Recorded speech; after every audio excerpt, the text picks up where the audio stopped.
이 시간은 요한계시록 정복 시리즈 60번째 시간으로 거짓 선자의 등장이 되겠습니다. 짐승인 적 그리스도가 세상에 등장할 때가 이르게 되면 적 그리스도를 보좌에 주고 그에게 경배를 시키기 위해 사탄의 권세를 받은 또 다른 하나의 동반자인 파트너가 나타나게 되는 것입니다. 이 자에 대해 본문 11절에서 또 다른 짐승이라고 말하고 있습니다. 1절에 나오는 짐승과 구별시키기 위해 또 다른 짐승이라고 구분 짓고 있습니다. 짐승은 1절에서 바다에서 한 짐승이 나왔다고 한 대로 바다에서 나왔지만 이 또 다른 짐승은 바다가 아니라 땅에서 올라왔다고 했습니다. 본문에는 이자의 이름이 철저하게 숨겨져 있지만 계시록 19장 20절에서 이자의 이름이 나옵니다. 짐승이 잡히고 그 앞에서 이적을 행하던 거짓 선지자도 함께 잡혔다는 말로 이자의 정체가 나와 있는 것입니다. 이자의 정체가 무엇이라고 했습니까? 종말의 적 그리스도와 함께 활동할 거짓 선지자는 어떤 존재인가? 이에 대해 몇 가지로 살펴보도록 하겠습니다. 이자의 등장에 대하여 11절에서 또 다른 짐승이라고 했습니다. 이자 역시 짐승이기는 하지만 적 그리스도와는 명백하게 구분된 짐승입니다. 적 그리스도는 바다에서 나왔지만은 이자는 땅에서 올라왔습니다. 우리는 적 그리스도의 위치가 거짓 선지자보다 얼마나 높은가에 대하여 쉽게 알 수 있습니다. 거짓 선지자는 언제나 짐승인 적 그리스도를 도와주는 보좌 용관을 담당하며 적 그리스도를 높이고 그에게 신적 경배를 시키는 일을 사명으로 삼고 활동하는 사실로 알 수 있는 것입니다.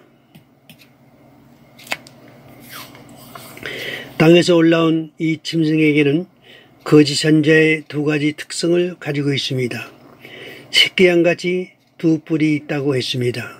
두 뿔은 이자에게 주어진 사탄의 권세와 적 그리스도의 권세를 말하지만 새끼양은 거짓 선지자임을 숨기고 자신을 선한 목자로 위장한 모습입니다. 다음에 이자의 입에서 나오는 메시지에 대해서 용처럼 말하더라고 했습니다.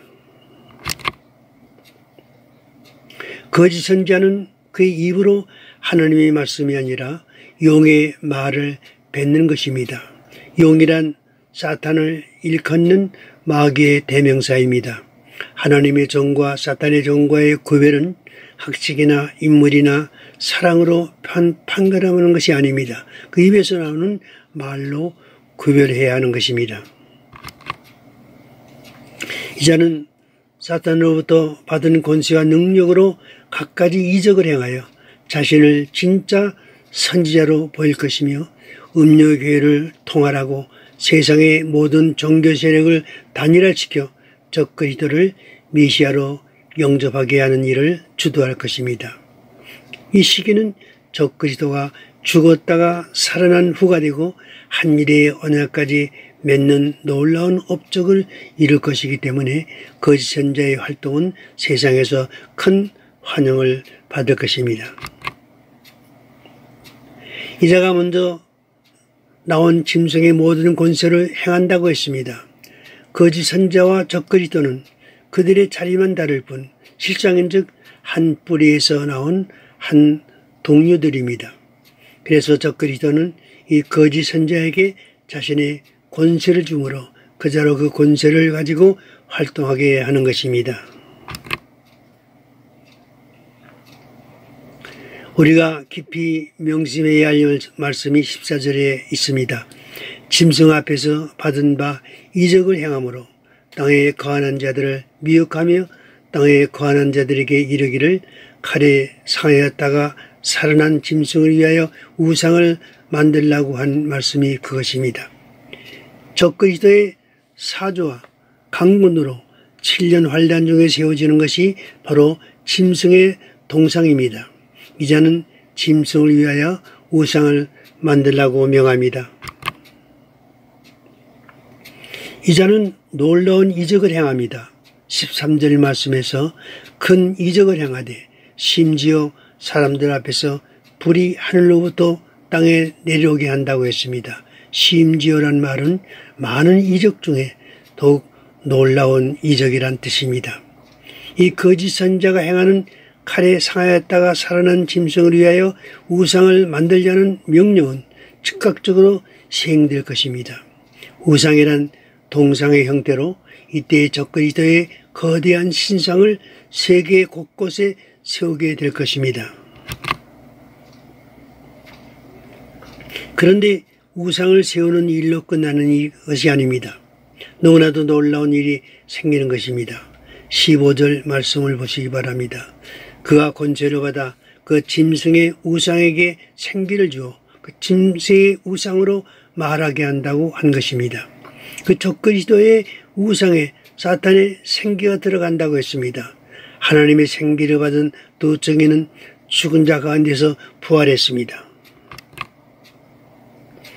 그런데 사탄이 적그리스도의 우상에게 생기를 넣으니 그 우상이 마치 살아있는 사람이 된 것처럼 사람의 말을 하는 것입니다. 이런 일이 있은 후 그래도 아직 적그리스도에게 신적인 경배를 거부하는 자들에 대한 무자비한 핍박이 가해지는 것입니다. 또 짐승의 우상에게 경배하지 아니하는 자는 몇이든지 다 죽게 하더라고 했습니다. 얼마 안가 이 세상에는 이런 일들이 반드시 일어날 것입니다. 그렇게 된다고 말씀해 주고 있기 때문입니다. 우리는 이런 사실을 명심하고 그런 일이 세상에 일어나기 전부터 경기심을 가지고 세상에서 일어나는 기이한 일들을 자세히 살펴보아야 합니다. 적그리스도의 이 같은 일로 인하여 온 세상에 떠들썩하고 모든 인류가 그자를 따른다 해도 여러분은 오늘의 이 말씀을 명심하여 진리를 견고히 붙들고 신앙의 지조를 지킬 수 있기를 바랍니다.